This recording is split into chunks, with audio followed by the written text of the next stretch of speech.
Hey everyone, welcome to another episode of 10 Minute Marvel. I'm your host, Petter. Today on 10 Minute Marvel, well, we got two big things to talk about with the penultimate episode of She Hulk, as well as then Werewolf by Night coming out. But before I get to that, I do have a little bit of news to talk about and a potential update here for the podcast. So, we're going to start with the potential update for the podcast. We might be going to a slightly longer format. I have a friend who wants to kind of co-host, ask some of the questions, get in on the speculation, things like that. And with the second host, we're looking to go longer than 10 minutes. It might be rebranded as 20-minute Marvel or 30-minute Marvel, to be determined on that. Thank you so much for listening. I hope that you're enjoying the podcast. If you are, please consider subscribing, sharing with friends, or leaving a rating and review. You can find the podcast over on iTunes, Google Podcasts, Stitcher, and Spotify.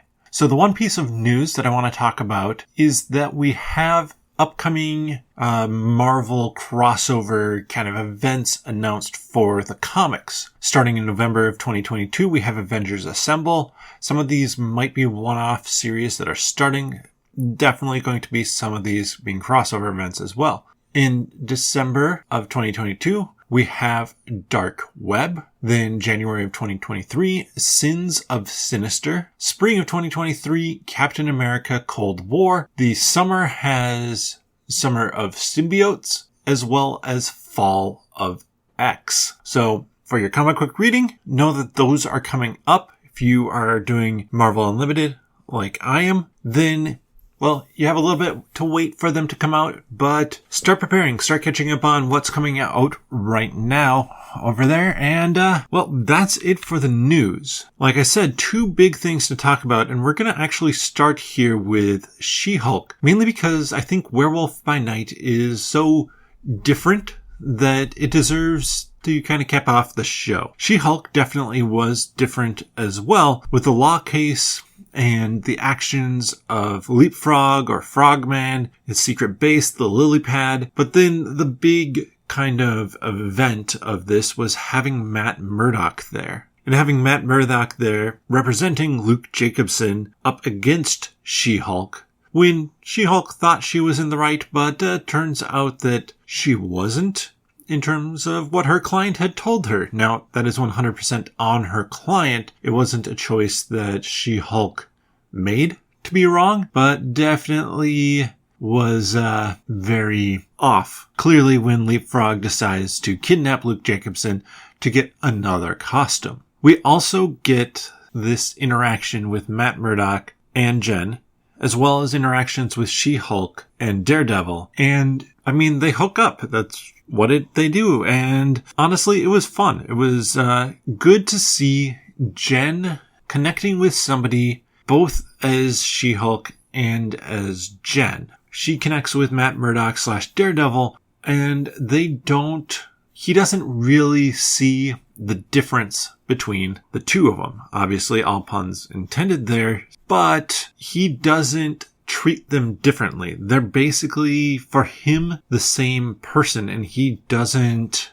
care whether she is She Hulk or Jen, which I think is one of the things that the show was always going to end up on, this coming of a balance between these two characters. I've talked about it before. A lot of this show has been about Jen coming to grips with the fact that she is She Hulk and kind of what that means for her and for her life. It's no longer just her being a lawyer. It's her being the Hulk as well. Now, they did mention Red Hulk in here. Definitely not going to get him for the series. That was them putting the lampshade on it, so to speak, basically covering it up and saying like, all right, we're not going to get that in this series. And then at the end of this episode, we had what felt like a fairly rushed scene, though it was plenty long. They extended it well for this lawyer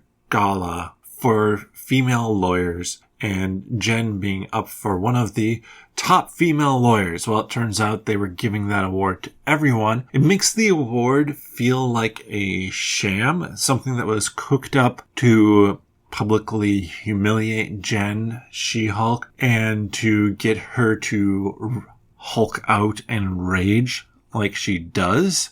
But it also doesn't seem like it was something that was out of the blue. It seems like this was something that had previously existed, so it's hard to explain why it is being used this way. There's obviously this group, the intelligentsia, who are using Jen and trying to take her down. And clearly they're using this event to do so, to have her turn into a ball of rage, not having anything to do with her being in Hulk form. I mean, if you were to have watched the whole thing from the very beginning, it's clearly the stress from, being betrayed that she is feeling. And nobody would really blame her for freaking out on everybody.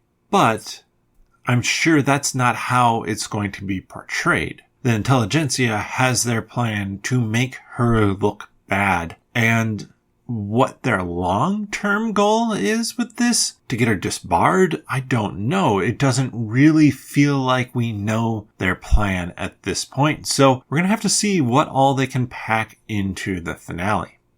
And then let's talk about Werewolf by Night. I used up more time than I thought talking about She Hulk, but this was really fun. This was how it was described was 70s horror with a 1930s horror look to it. And I thought they did a great job with it. I love the black and white. I love Jack Russell and Elsa Bloodstone and the whole craziness of these monster hunters and, potentially what it can mean for the MCU going forward. This is very much a kind of tighter little story, but we're left with characters. We're left with these characters no longer being in black and white, really bringing them into what could potentially be the MCU.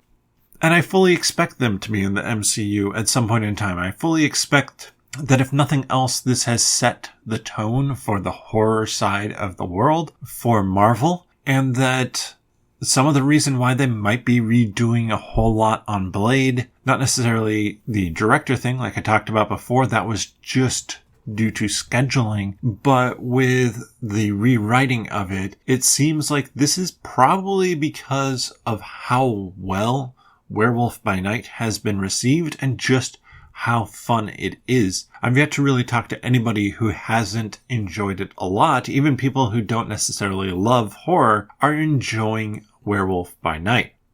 So where might this tie in the future? The obvious answer would be Blade. Blade deals with vampires. We saw a vampire on the wall in the Bloodstone Manor. And I could see Jack Russell and Man-Thing teaming up with Elsa Bloodstone and Blade to take on some vampires, or even adding in Moon Knight, creating this Midnight Suns sort of team, maybe a little bit different than we had originally thought, or maybe not all of them. Maybe this is the time that we see Jack Russell and Man-Thing, and we won't necessarily see them again. But to have some of these characters, or one of these characters, continue into the MCU and kind of create this supernatural Avengers team, I think could be really great.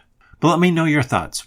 What are your thoughts on both She-Hulk? Do you like where this series is still going? We have one episode left. How are they going to be able to wrap up everything? And what did you think of Werewolf by Night? Did you enjoy this kind of campy horror that they used? Let me know your thoughts over on Twitter. Tweet them to me at @thescando or with hashtag 10minmarvel, or leave a comment over on nerdologists.com. Again, thank you so much for listening. I have a few ways that you can help support the podcast at the beginning, but you also have a Patreon at patreon.com/nerdologists. The funds there go to help improve the quality of this podcast, as well as the Malts and Meeples YouTube channel and nerdologist.com website.